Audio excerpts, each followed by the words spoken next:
Демалыс күні. Таңғы тыныштық үй ішін баурап алған. Терезеден сығалаған күн сәулесі ақ перденің арасынан баяу еніп, еденге алтын жолақтар түсіріп тұр.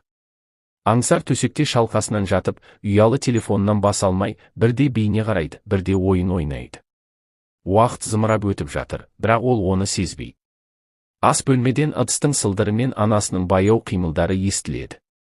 Ал есік алдында әкесі Ербол үнсіз тұр. Ол баласының бөлмесіне қарап күрсінді. Біздің кезімізде мұндай болмайтын еді деп ойлады ол.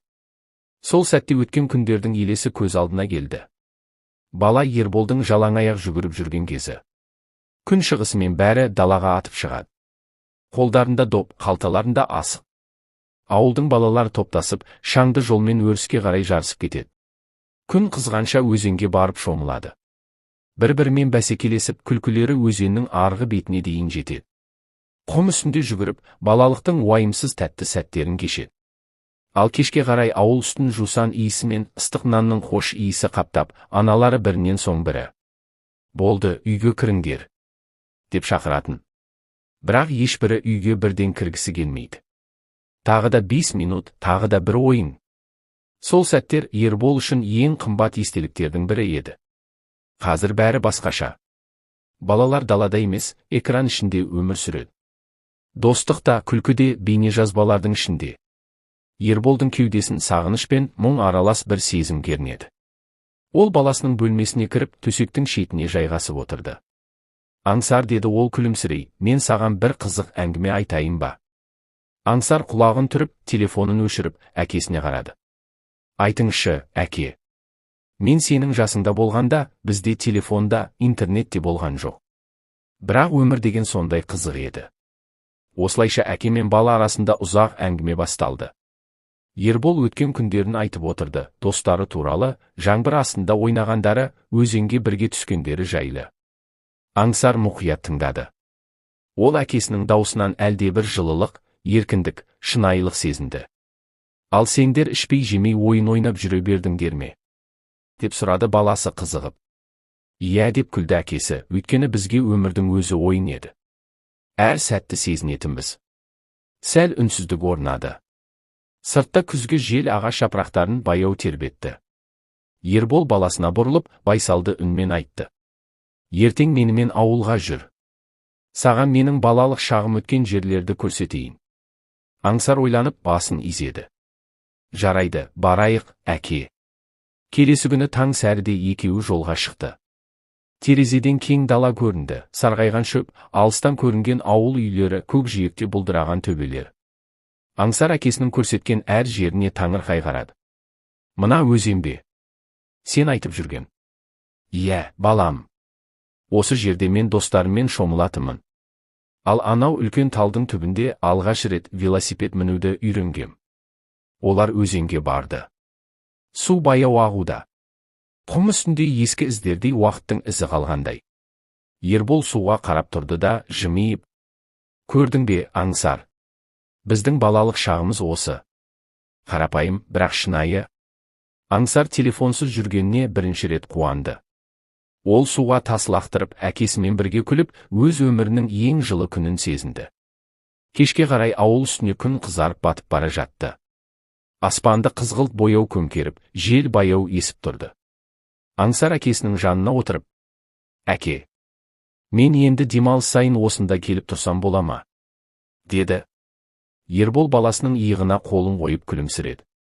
Әрине, балам. Бұл сенің де естелік иісің болсын. Сол сәтте телефонның да, интернеттің де құны жоқтай көрінді. Өйткені шынайы өмір дәл осы жерде еді. Әкенің жанында, естеліктің иісінде. Балалықтың дәмі сақталған ауылда. Ауылда таң өзгеше туады. Қаладағыдай шу жоқ, көлік дауысы естілмей. Тек құстардың шырлы мен сиырдың мөңіреген үні ғана тыныштықты жарады. Аңсар көзін ашқанда терезеден түскен күн сәулесі оның жүзіне түсті. Төсектен тұрған соң сыртқа шықты. Ауыл ауасы ерекше еді, салқын, таза, жусан иісі аралас.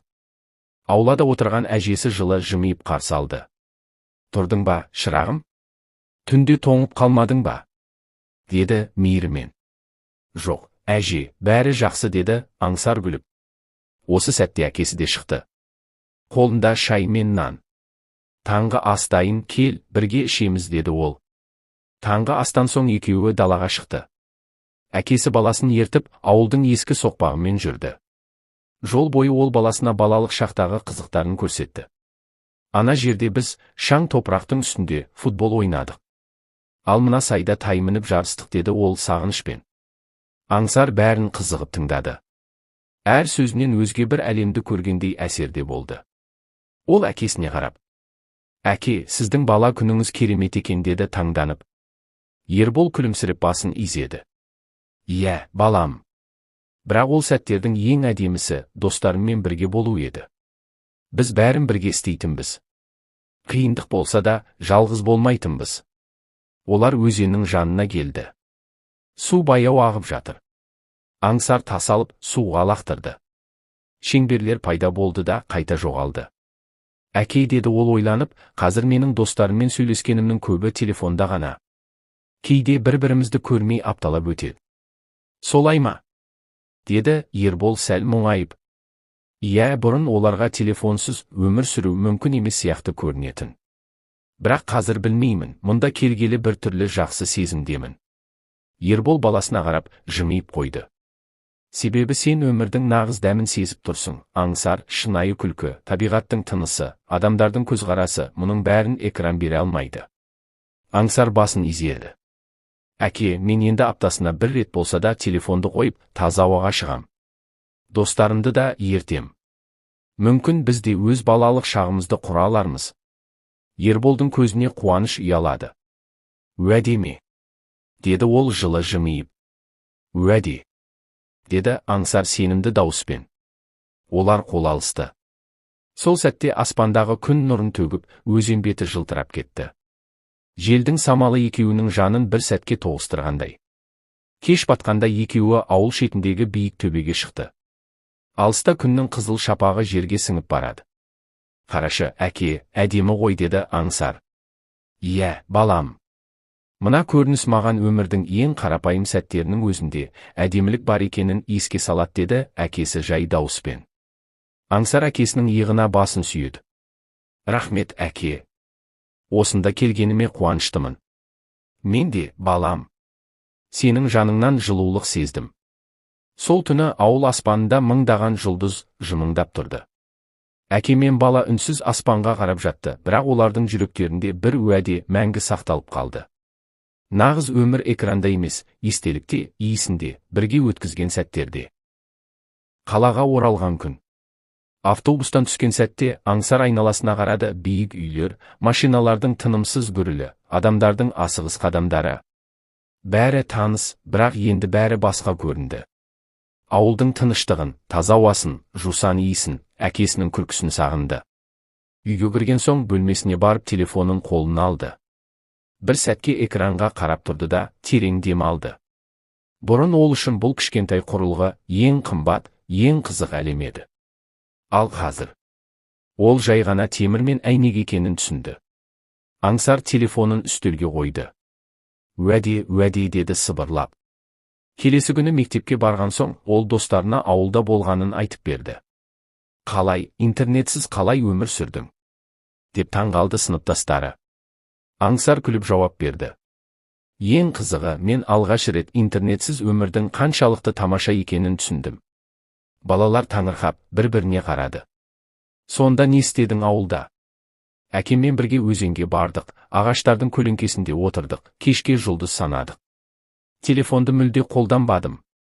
Бірақ ештеңеден ұтылған жоқпын, керісінше көп нәрсе таптым». Ол осы сөздерді айтқанда жүрегінде бір жылылық пайда болды. Өйткені ол енді өмірге басқаша қарайтын. Сол күннен бастап Аңсар өзінің кішкентай ереже тізімін жасады. Күн сайын кем дегенде бір сағат таза ауаға шығу. Аптасына бір рет табиғатқа бару. Телефонды кешкі астан кейін қолданбау.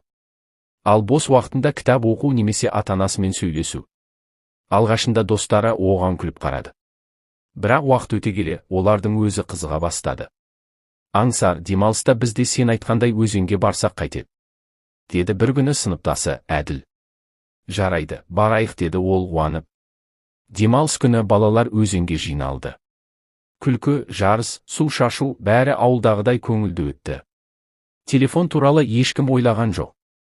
Аңсар сол сәтте әкесін есіне алды. Жан дүниесі шат болып, бір сәтке көкке қарады. Әке, мен уәдемде тұрмын. Кешке үйге келгенде әкесі оны есік алдында қарсы алды. Қайда болдың, батыр? Достармен өзенге бардық. Телефонсыз. Әкесі жымиып, баласын құшағына қысты. Міне, нағыз бақыт деген осы, балам. Мен сенімен мақтанам. Аңсардың көзіне жас іркілді. Рахмет, әке. Мен енді өмірді тек экраннан емес, жүректен көрем. Сол түні ол терезе алдына отырып қала аспанына қарады. Жұлдыздар ауылдағыдай көп болмаса да біреуі ерекше жарқырап тұрды. Аңсар жымиып қойды. Ол жұлдызды әкесімен бірге көрген жұлдыздай сезінді. Және өзіне іштей сыбырлады. Нағыз естелік, уақыт өткен соң да иісі кетпейтін сағыныш. Мен ол иісті енді ешқашан ұмытпаймын. Күздің салқын кеші. Көшеде алтын жапырақтар ұшып жүр. Айсана жұмыстан шаршап келе жатыр. Қолында ауыр сөмке, ойында тек жылы шай мен тыныштық. Лифт істемей қалыпты. Ол 9-шы қабатқа дейін баспалдақпен көтерілді.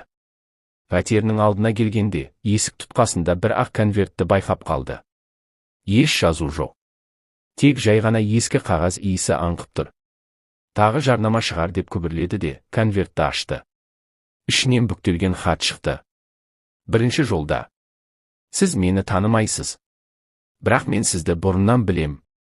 Айсана таңырқап қалды. Жүрегі сәл дүрсілдеп кетті. Хат әрі қарай жалғасты. Мен сіздің өміріңізге қайта оралуға мәжбүрмін. Себебі бір кезде мен кеткенде бір нәрсені ұмытып кеттім. Ол хатты қайта-қайта оқыды. Жазуы таныс сияқты, бірақ есіне түсіре алмайды. Бірақ ең соңындағы сөйлем тіпті тылсым еді. Егер сен мені тапқың келсе, ертең кешкі сағат 7-де сол ескі көпірге кел. Бірақ жалғыз кел. Айсана орнында қатып қалды. Көңілінде қорқыныш пен қызығушылық араласып тұр. Бұл кім болды екен? Деді ол сыбырлап. Сыртта жел күшейді. Терезе сәл ашылып, конверт ішінен бір кішкентай кілт жерге түсіп кетті. Айсана еңкейіп алды. Кілттің үстінде бір ғана әріп жазылған еді. Ол аң-таң күйде тұрды.